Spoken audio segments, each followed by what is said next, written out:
ഒരു കുഞ്ഞു ജീവനോട് കാണിച്ച ക്രൂരതയാണ് ഇന്നലെ കേരളം രാവിലെ ഉറക്കമിട്ടപ്പോൾ ഞെട്ടലോടെ കേട്ട ഒരു വാർത്ത എന്ന് പറയുന്നത്. കൊച്ചി പനമ്പള്ളി നഗറിൽ നവജാത ശിശുവിനെ പ്രസവിച്ച ഉടനെ തന്നെ എടുത്തെറിഞ്ഞ സംഭവം.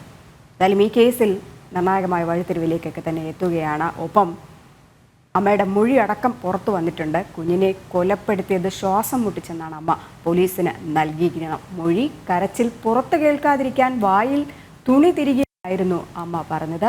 യുവതിയുടെ അമ്മ വാതിലിൽ മുട്ടിയപ്പോൾ പരിഭ്രാന്തിയിലായെന്നും കുട്ടിയെ പുറത്തേക്ക് എറിയുകയായിരുന്നു എന്നാണ് യുവതി സമ്മതിച്ചു കഴിഞ്ഞിരിക്കുന്നു. വിശദാംശങ്ങൾ നൽകാനായിട്ട് കൊച്ചിയിൽ നിന്നും സുധീഷ് ഗോപാൽ ചേരുന്നുണ്ട്. Sudheesh, good morning.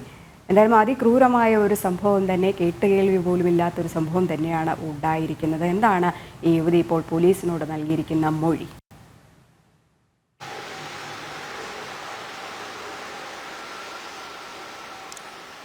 രജനി, കുട്ടിയെ ശ്വാസം മുട്ടിച്ച് കൊലപ്പെടുത്തിയെന്ന് തന്നെയാണ് കുട്ടിയുടെ മാതാവ് ഇപ്പോൾ പോലീസിന് മൊഴി നൽകിയതായാണ് ഇപ്പോൾ പോലീസിൽ നിന്ന് നമുക്കറിയാൻ കഴിയുന്നത്. പോലീസ് പറയുന്നതനുസരിച്ചാണെങ്കിൽ പ്രസവം കഴിഞ്ഞ ഉടനെ തന്നെ കുട്ടിയുടെ കരച്ചിൽ പുറത്തേക്ക് കേൾക്കാതിരിക്കാൻ വായിൽ തുണി തിരുകി അതിനുശേഷം ശ്വാസം മുട്ടിച്ച് കൊലപ്പെടുത്തുകയായിരുന്നു. ഇതിനിടയിൽ അമ്മ വാതിൽ മുട്ടിയതോടെ വല്ലാത്ത പരിഭ്രാന്തിയിലായി.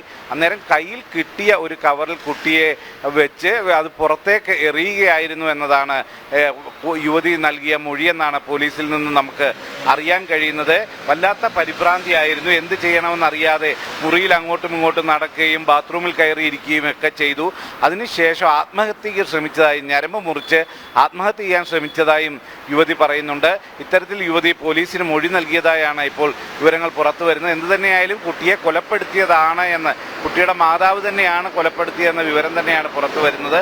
അതോടൊപ്പം തന്നെ കുട്ടിയുടെ മൊഴിയിൽ നിന്നും അറിയാൻ കഴിയുന്നത് തന്നെ ബലാത്സംഗം ചെയ്തു എന്ന് പറയുന്ന യുവാവ് തൻ്റെ കാമുകനായിരുന്നു എന്ന കൂടിയുള്ള വിവരമാണ് പുറത്തു വരുന്നത്. ഇയാളെ കണ്ടെത്തുന്നതിനും ചോദ്യം ചെയ്യുന്നതിനുമുള്ള നടപടിയിലാണ് പോലീസ് ഇപ്പോൾ ഉള്ളത്.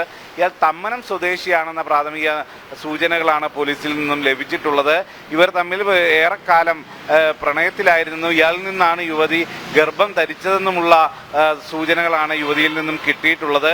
ഇയാൾക്ക് ഏതെങ്കിലും തരത്തിൽ ഈ കുട്ടിയെ കൊലപ്പെടുത്തുന്നതുമായി ബന്ധപ്പെട്ട് ഏതെങ്കിലും തരത്തിലുള്ള ആസൂത്രണത്തിൽ പങ്കുണ്ടോ, ഇല്ലെങ്കിൽ അയാളുടെ കൂടി നിർദ്ദേശാനുസരണമാണോ ഇത് ചെയ്തതെന്നത് അടക്കമുള്ള കാര്യങ്ങളിലും വ്യക്തത വരുത്തേണ്ടതുണ്ട്. ഈ കാര്യങ്ങളെല്ലാമാണ് പോലീസ് ഇപ്പോൾ പ്രധാനമായും അന്വേഷിക്കുന്നത്.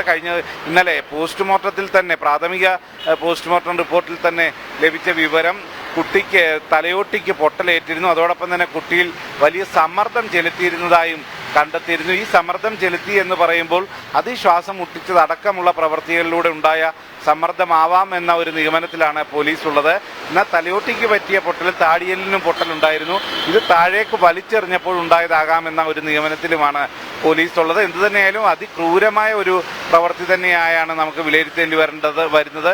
ഇത് തന്നെ ഈ ഒരു കുട്ടിയെ അമ്മത്തൊട്ടിൽ ഉപേക്ഷിക്കുകയോ മറ്റോ ചെയ്തിരുന്നെങ്കിൽ ആ കുട്ടിക്ക് ജീവിക്കാനും, മറ്റ് കുട്ടികളില്ലാത്ത എത്രയോ പേര് കുട്ടിക്ക് വേണ്ടി വലിയ രീതിയിൽ ആഗ്രഹം പ്രകടിപ്പിക്കുന്നവരുണ്ട്. അവർക്ക് ഒരാശ്വാസമാവുകയൊക്കെ ചെയ്യുമായിരുന്നെങ്കിൽ പോലും അതിക്രൂരമായി കൊലപ്പെടുത്തുന്ന ഒരു രീതിയിലേക്ക് സ്വന്തം മാതാവ് തന്നെ ആ നവജാത ശിശുവിനെ കൊലപ്പെടുത്തുന്ന അവസ്ഥയാണ് ഉണ്ടായിട്ടുള്ളത്.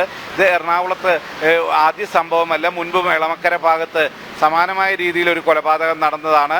അതിൽ ഈ യുവതിയുടെ കാമുകനും പങ്കുണ്ടായിരുന്നു. എന്നാൽ ഇതിൽ കാമുകൻ്റെ പങ്ക് എത്രത്തോളമാണ് എന്നതടക്കമുള്ള കാര്യങ്ങളിൽ ഇനിയും വ്യക്തത വരേണ്ടതുണ്ട്. എന്തു തന്നെയായാലും ഇത് മാതാവ് തന്നെ ശ്വാസം മുട്ടിച്ച് കൊലപ്പെടുത്തുകയായിരുന്നു എന്ന മൊഴി വന്നതായാണ് പോലീസിൽ നിന്നും അറിയുന്നത്. രജനി, കുഞ്ഞുങ്ങളാണ് ദൈവത്തിൻ്റെ സൃഷ്ടികളാണ്. അതിനെ ഒരിക്കലും ഇത്തരത്തിൽ അതിക്രൂരമായ രീതിയിൽ കൊലപ്പെടുത്താൻ പാടില്ല.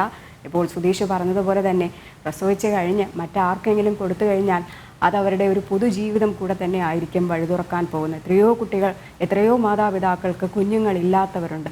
അവർക്ക് കൊടുക്കാനല്ലാതെ ഇങ്ങനെ ക്രൂരമായ രീതിയിൽ എന്തിനാണ് ഇങ്ങനെ കൊലപാതകങ്ങൾ നടത്തുന്നത് എന്നാണ് ചോദിക്കേണ്ടത്. എന്തായാലും ഇപ്പോൾ ഈ ഒരു വിഷയത്തിൽ അമ്മയുടെ മൊഴി പുറത്തായിരിക്കുകയാണ്. കുഞ്ഞിനെ ശ്വാസം മുട്ടിച്ചാണ് കൊലപ്പെടുത്തിയെന്നാണ് അമ്മ പോലീസിന് നൽകിയ മൊഴി. ഒപ്പം ഇതിന് പിന്നിലെ ഈ യുവതിയെ പീഡിപ്പിച്ചെന്ന് കരുതുന്ന ആളെ ഉടൻ ചോദ്യം ചെയ്യാനുള്ള സാധ്യതകളൊക്കെ തന്നെ കാണുന്നുണ്ട്. പോലീസിന്റെ നിരീക്ഷണത്തിലാണ് ഇയാളെന്നും പറയുന്നു.